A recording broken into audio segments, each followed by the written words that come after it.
प्रेम देखो वास्तविक होता क्या है। प्रेम वो है कि प्रेमास्पद का अकारण चिंतन हो। जैसे आप बाजार में जाते हो और अभी आम का सीजन चल रहा है, जब पके हुए आम देखो तो सबसे पहले किसकी याद आती है?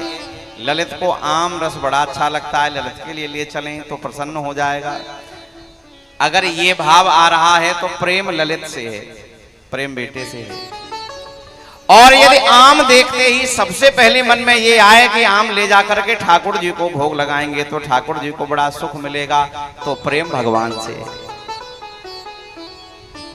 कोई भी उत्तम वस्तु देखें और उसको देखते ही हमें अपने प्रेमास्पद की याद आए तो वही हमारा सच्चा प्रेमास्पद है। यदि भगवान की याद आ रही है तो भगवान से हमारा प्रेम है। वो बात अलग है, लाते हैं परिवार के लिए, भगवान के लिए लगा दिया भोग, ये अलग बात है। लेकिन देखते ही भगवान की याद आए। जैसे माँ का स्वाभाविक चिंतन पुत्र के प्रति होता है, कहीं भी चर्चा चलेगी तो उसको अपने पुत्र की याद आएगी। कोई कहे कि मेरा बेटा ऐसा करता है तो माँ तुरंत मेरा भी ऐसा ही करता है, मेरा भी ऐसे ही है। उसके लिए अलग से याद नहीं किया जाता, स्वतः चिंतन होता है, क्योंकि स्वाभाविक प्रेम है। और यही प्रेम यदि हमारा भगवान के प्रति हो जाए, यही चिंतन। कोई सुंदर वस्त्र देखा और ये सोच रहे हैं कि ये वाला कलर मेरे बेटे पर बड़ा जचेगा, तो फिर प्रेम भगवान से नहीं है, बेटे से ही है। और ये देख करके कि ये वस्त्र जो है इसकी पोशाक जब मैं बनाऊंगी तो ठाकुर जी को बड़ी सुंदर लगेगी, तो प्रेम भगवान से है। प्राथमिक चिंतन यदि भगवान का हो रहा है तो प्रेम भगवान से है, और प्राथमिक चिंतन यदि संसार का हो रहा है तो भगवान से प्रेम नहीं है।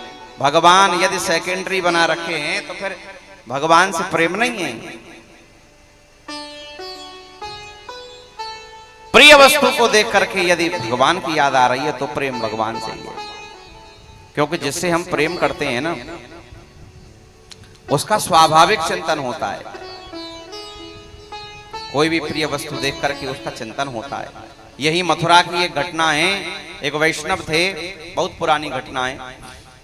ये जेठ का महीना चल रहा था, बाजार गए तो उन्होंने तरबूज देखे, और तरबूज देख करके याद आया कि ये तरबूज शाम को उत्थापन में ठाकुर जी को भोग लगाऊंगा। और पहले पहले जब तरबूज आते हैं तो बड़े अच्छे भी होते हैं, और ले आए। गोपाल जी थे घर में, और तरबूज ला करके शाम को उत्थापन करने से पहले जमुना नहाने चले गए। बोले जमुना नहा के आऊंगा तो ठाकुर जी का उत्थापन करूंगा। मंदिर के बाहर तरबूज रख दिया, लौट करके आए, तरबूज गायब। अब सोचने लगे मैं इतने मन से लेकर के आया था तरबूज और कोई ले गया। गोपाल जी को सीजन का पहला तरबूज भोग लगा था तो उनको सुख मिलता। कोई बात नहीं, अब किसी और दिन जाएंगे बाजार तो लेके आएंगे। और महाराज जैसे ही उन्होंने उत्थापन के लिए मंदिर खोला तो क्या देखा? गोपाल जी के संपूर्ण श्रीअंग पर तरबूज लगाए। अब वो कहते हैं कि ये बताओ, मैं आता अमनिया करता छोटा छोटा तब आपको पवाता, इतनी क्या जल्दी थी तरबूज खाने की? तब भगवान कहते हैं कि तुम इतने भाव से मेरे लिए तरबूज लेकर के आए कि फिर मैं अपने आप को रोक नहीं सका, क्योंकि भगवान का ये प्रण है कि कोई भक्त मुझे भाव पूर्वक कुछ भी देता है मैं उसे साकार होकर के ग्रहण करता हूं। पदार्थ के भूखे नहीं है भगवान, भगवान भाव के भूखे हैं। ऐसा नहीं है भगवान तरबूज के भूखे हैं, तरबूज तो पदार्थ है। तरबूज लाने के प्रति वैष्णव का भाव क्या रहा है, उस भाव के भूखे हैं। भगवान कहते हैं भाव का भूखा हूं मैं और भाव ही बस सार है, भाव से मुझको भजे तो भव से बेड़ा पार है। भाव बिन कुछ तू देवे मैं कभी लेता नहीं, भाव से एक फूल दे वो भी मुझे स्वीकार है। भगवान उस वैष्णव से कहते हैं तुम इतने भाव से लाए तो फिर मुझसे रुका नहीं गया। वो वैष्णव कहता है खाने का सहूर नहीं है, पूरे कपड़े बिगाड़ लिए, मैं आप आकर के प्रेम से पवाता। भगवान कहते हैं तुम्हारे भाव के इतने मैं अपनी त्वरा को रोक नहीं सका, इतनी जल्दी मुझे हुई तुम्हारे तरबूज को खाने की। तो भगवान का स्वाभाविक चिंतन यदि हो रहा है तो भगवान से प्रेम है, लेकिन हम भगवान से प्रेम नहीं करते, हम तो भगवान से मांगने जाते हैं मंदिर में।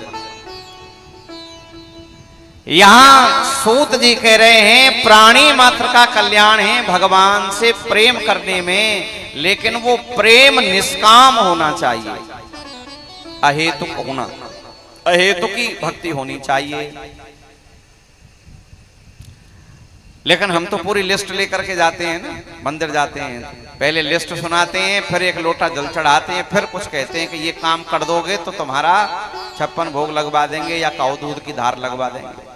अच्छा, विश्वास नहीं है, वो कहते हैं पहले काम करो तब लगवाएंगे दूध की धार। ऐसा नहीं है दूध की धार लगवा देते हैं, काम करो या आपकी मर्जी है। भगवान भी सोचते हैं देखो इसको इतना विश्वास नहीं है, रिश्वत भी देगा तो काम होने के बाद।